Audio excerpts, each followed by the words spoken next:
आलोय आणि वरती बघताय काजूच्या झाडावर भरपूर असे काजू आलेत आणि हे बघा किती सारे भरपूर सारे असे काजू पडले आणि शेतावरचे काजू आपल्या घरचे खायला भरपूर मजा असते. हे बघा काजू एक नंबर. तुम्ही पण या. तुम्ही बघताय बरेचशा ठिकाणी भरपूर असे काजू आलेत. ते आपण झाड हलवून जेवढे निघतील तेवढे काढण्याचा प्रयत्न करणार आहोत आणि आता घरी घेऊन जा.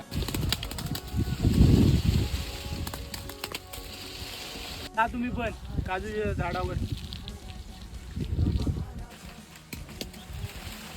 खाली उतरलेलो आणि बघा किती काजू पडलेत आणि मनाली आता सर्व गोळा करायला घेते.